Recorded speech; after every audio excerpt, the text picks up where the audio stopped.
Namaste. Now, this is the first episode in a way of Straight Drive.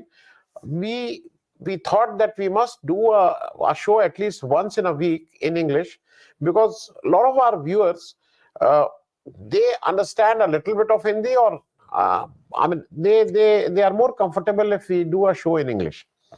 So I talked to Mr. Atamjeet Singh, and he was gracious enough to say that he will be basically uh, be the anchor of this English show. If you remember, we had a show in past by the name of State Drive with Sudhanshu Mani was used to anchor it. But since Sudhanshu is not primarily a political analyst, he's a technocrat. And after his T18, coming into news as Vande Bharat, now Sudhanshu is overworked these days. He's traveling 5 days a week, 25 days a month, giving various lectures to all part of the country. So Atamjeet Singh Saab, it is a good idea that what we feel is that let us start a conversation at least to begin with once in a week, and if we get a proper response, we might extend the frequency accordingly. So in this first episode, Atamjeet Singh, what is there in a store, and how you plan and what is the way you look at the straight drive? Ji, good afternoon, Anvardhan ji. As far as the Public India channel is concerned, we've been awakening the public consciousness for a long, long time. And this consciousness is not just about political, but it's also on social and economic situation in the country. What is the social situation in the country? How are people living in past 10 years? And what is happening basically? And through various government objectives and through various government policies, how the population and people of the country are affected. That's the primary concern of the Public India, which I've understood with association with you for last 10 years now. And I think in due course of time, we have to take this voice to people who are residing either outside the country or whose mother tongue is not Hindi primarily. Because if you see this dispensation in last 10 years has also trying to impose a specific language onto the people of the country whose primary mother language is not Hindi. So in keeping the respect of the people and people's choices, we discussed and we thought that we should also hold a program in English for the English audience so that they can widely understand is how are we trying to convey news which is not being published or not being shown in mainstream media, and through public opinion, how can we understand the psychology of the current dispensation and how they are performing and trying to influence people into a narrative which is actually not the India narrative. So what I've understood is this is a primary objective, and based on which we can hold various news programs, we can hold interviews, we can hold discussions, we can hold panel discussions. We have various formats, and we can also have maybe a 10-minute or a 15-minute program where we can give information on what's happened during the past fortnight or the past week, and so that people who have less time and they don't have much time on media anyways, so they can also get a recap on what's happened in past 1 week or past one fortnight, so that they can get clear by just 10 minutes or 15 minutes of conversation that what is happening in the country. Ji, over to you, Anand. Correct. Atam, let us also understand one thing which, since when I was doing when I was editing a newspaper, primarily this channel and me, or our guest, this is a views channel.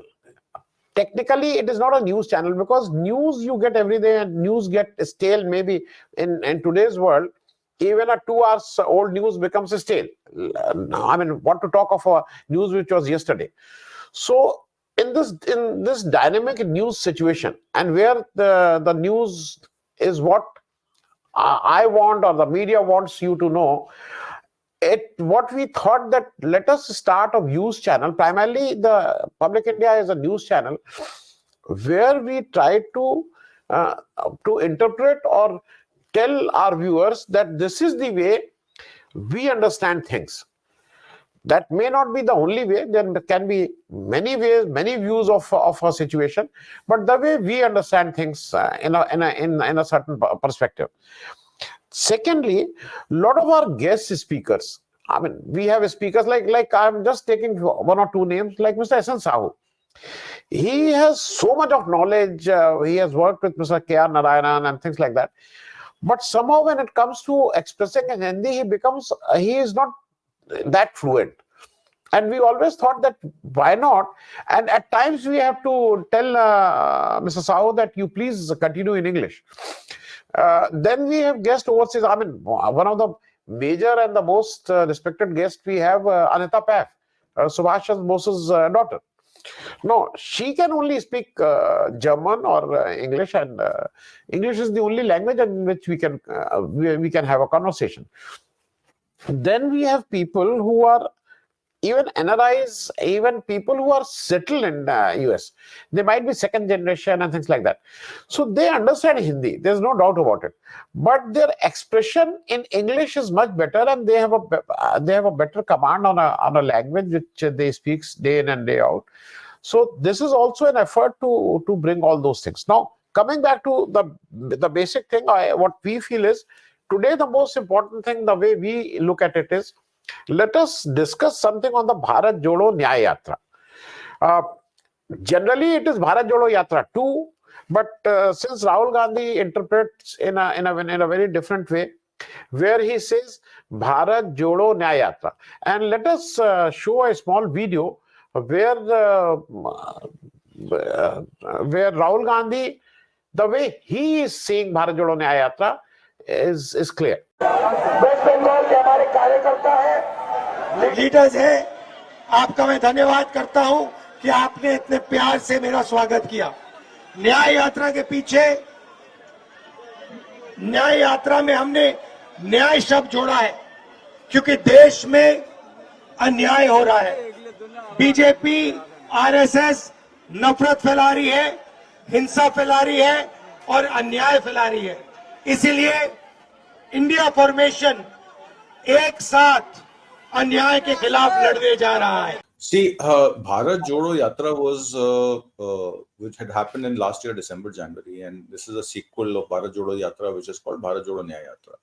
As you see in the video, he clearly emphasizes, Rahul Gandhi clearly emphasizes that there's a lot of anyay happening in the country.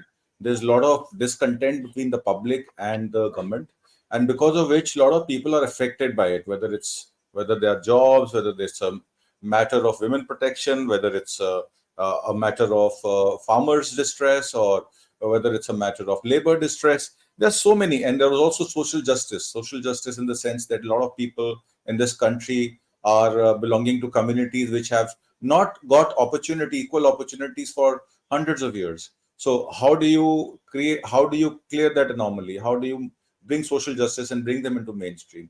So social justice has been a primary focus of the Congress party coming on to this Lok Sabha 2024.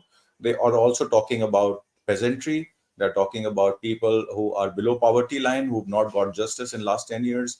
The women folk who were promised reservations in government and in jobs. In labor force participation rate, women participation rate, which was about 22%, has gone down to 9%.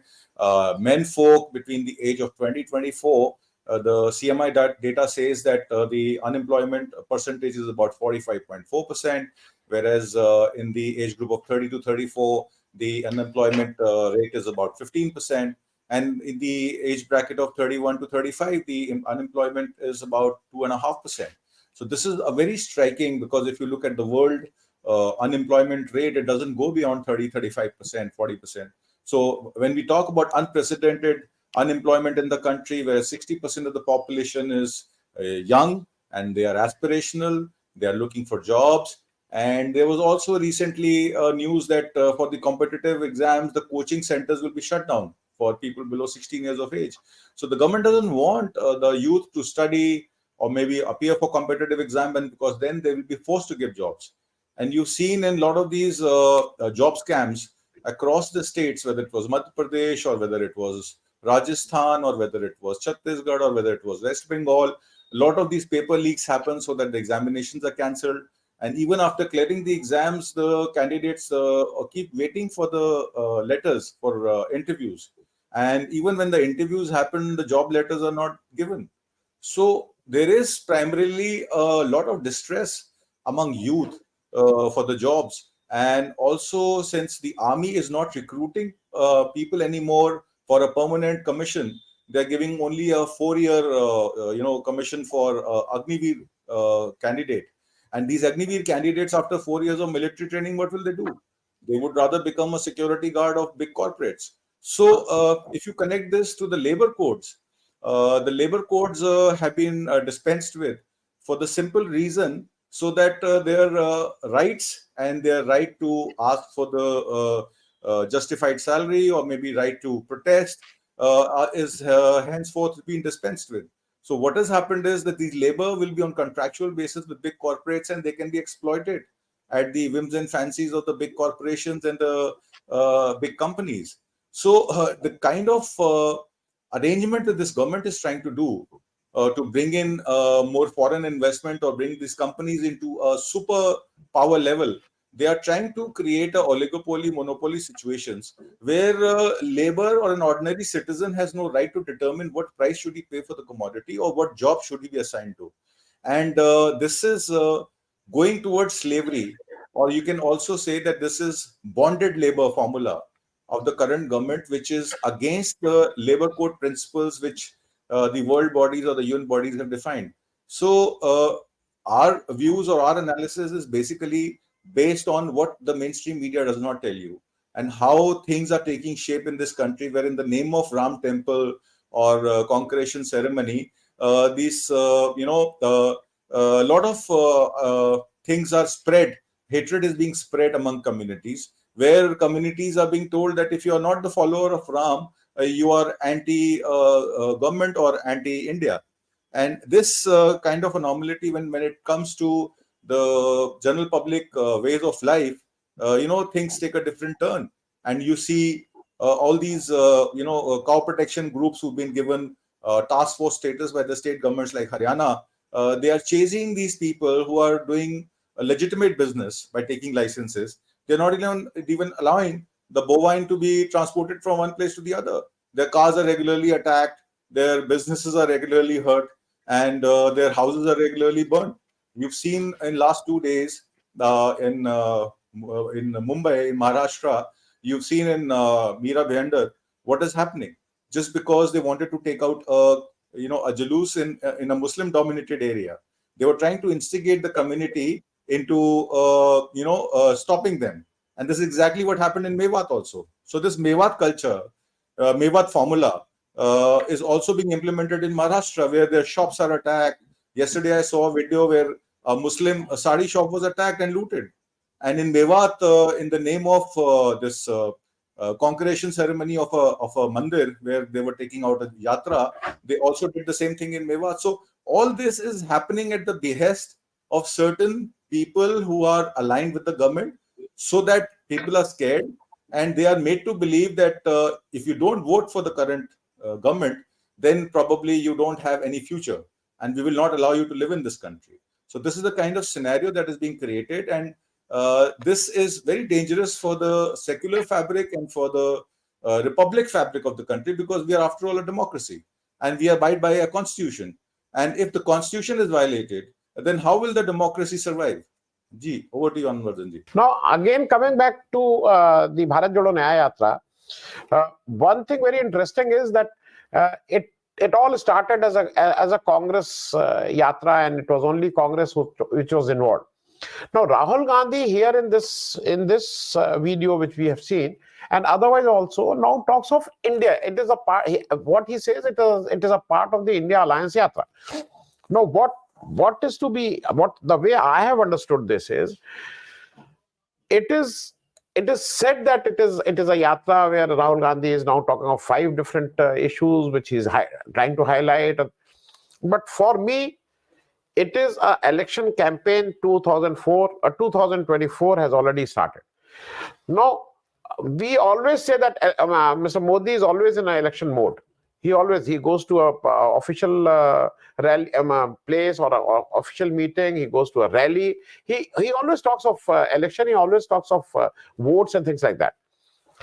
What I feel is, though it is a yatra where Rahul Gandhi is trying to raise certain issues, which is important. He's trying to understand what people feels about idea of India. He is trying to educate himself. But end of the day, the way I see it, it is an election campaign, because Rahul Gandhi is on the streets for 12 to 14 hours, and he's meeting people, telling about telling about their problems, telling also that there is a price rise, telling also there is a corrupt chief minister, telling also, I mean, now he is very vocal. One perceptive change I have seen between Bharat Jodo Yatra 1 and 2. This time Rahul Gandhi has no hesitation in calling a spade a spade. Now, what I feel is, he is one who says that Himanta Biswa Sarma is the most corrupt chief minister of the country. He talks of his family. He talks of he now has no hesitation in taking names. In my opinion, this is good, because before 2024, people now needs issue. We talk of Ram Mandir. We have done an excellent thing. We talk of G20. We talk of things which are abstract. Any goodwill or anything good which will happen to me because of Ram Mandir will happen to me. I cannot quantify it. But today, as we were talking of now 2 days before, you were there on that panel, that what is important, what is the most disturbing thing for this country? Some say corruption, some say unemployment, some say price rise. In my opinion, it is communalism. And this altogether is now taking India to a very new India which we never knew. So Rahul Gandhi is, what I understand, is trying to tell people that what India was, we were one. He started his yatra from Manipur, which was important. Those five northeastern states, which always feel, I mean, all these northeastern states always have you go there, they always feel that they are being neglected by the mainland Indian politicians. And they are. I mean, if the Prime Minister of the country doesn't have time to address to the problem of Manipur, which is grave, which is inhuman, I mean, which he must address, then they have their thinking is right. I mean, they have all the right to think that way. So that is what Rahul Gandhi, as the main opposition leader, I will say, is trying to bridge that gap. From the country point of view, he's doing a great service for this country, for India. Now, in this course, though Rahul Gandhi always said this yatra is not for vote, this yatra is not for elections, but yes, this yatra will affect elections, because let me tell you one small example.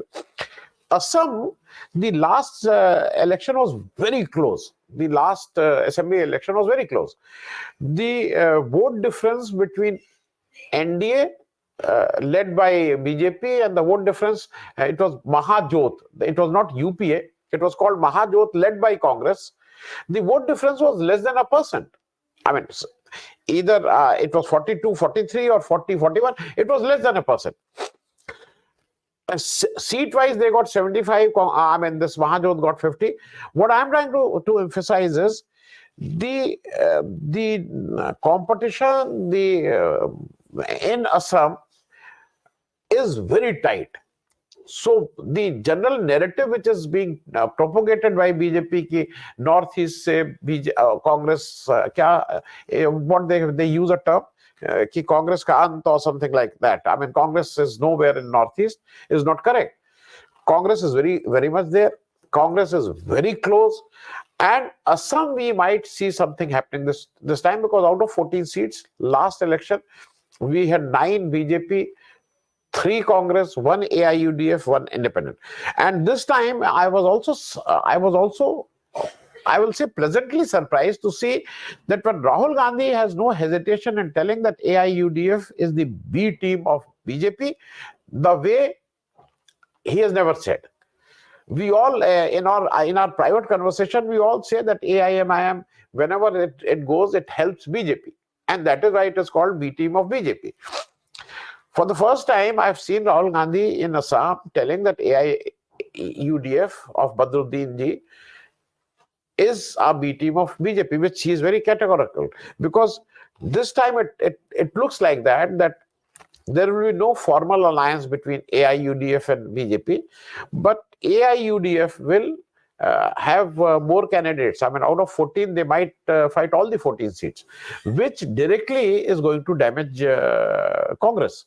So, what I must say that I'm now seeing a more we have seen a diplomatic Rahul Gandhi, a knowledgeable Rahul Gandhi, a spiritual Rahul Gandhi, but this time we are also seeing a Rahul Gandhi who we feel that he understands election, the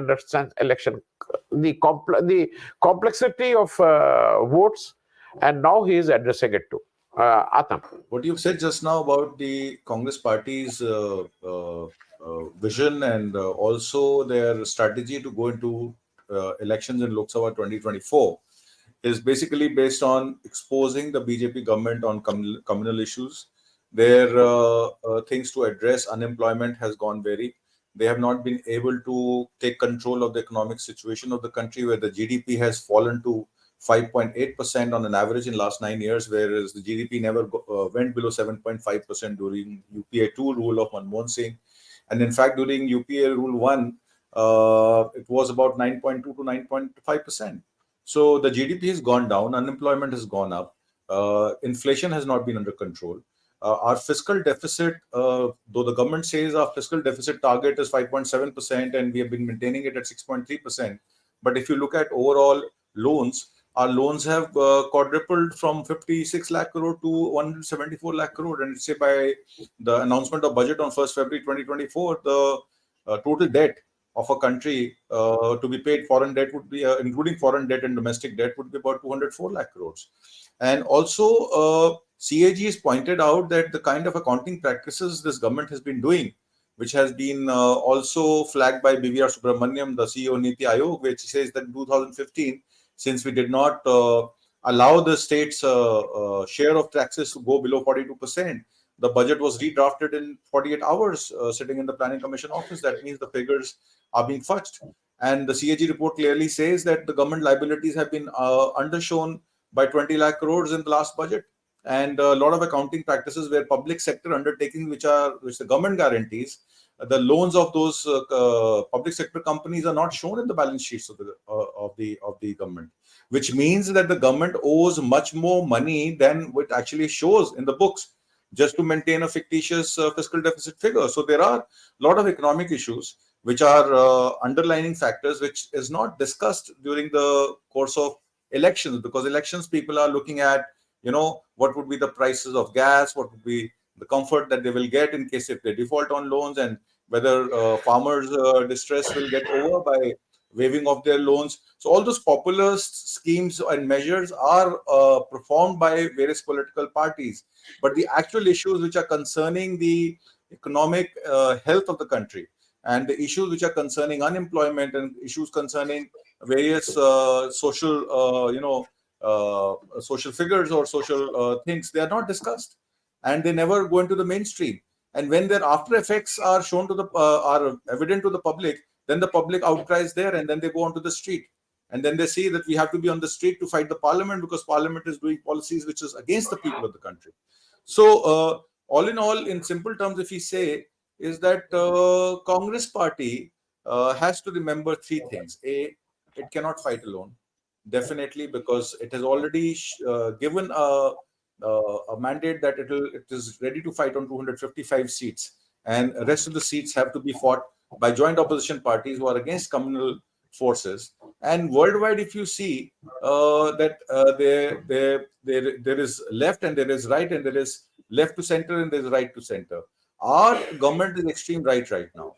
We have never seen a government which is extreme right. Even Atal Bihari Vajpayee government, during the course of its operation for 5 years, was center to right. So it had policies which was which were making the right wing happy, but it did not cross the Lakshman Rekha. Whether it was establishing the Ram temple, or whether it was bringing in laws which were anti-minorities or anti-Muslims. But this government, you've seen, has gone extreme right. They built the concretion ceremony they've done on Ram Mandir on state budget. How much of government money has gone into it? Nobody's able to disclose. Independent bodies like Center for Research and all other public policy companies, they are not able to operate because their funding is stopped. And right information, as far as data is concerned, is totally invisible and not available. Because this government doesn't want to tell is that where is it spending and why is it spending. And you've seen in last 9.5 years that most of their trusted corporates are only given projects. So they are becoming richer, the poor are becoming poorer.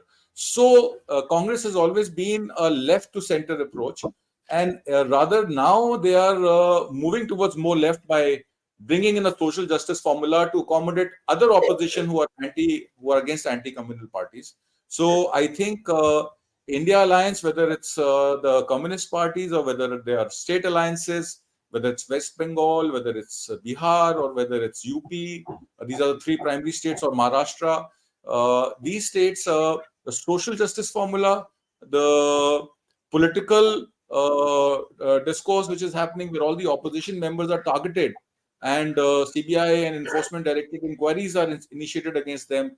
There are stringent Money Laundering Act cases, and the UAPA, which does not have bail provisions even in high courts and Supreme Courts. So these kind of things are implicated. These politicians are implicated on UAPA and PMLA, and they are put behind bars so that they cannot ask questions and raise their voices. So this is sign of fascism, and which is against democracy of the country. And I think in due course of time, all these things need to be addressed, and people need to understand all that. Okay.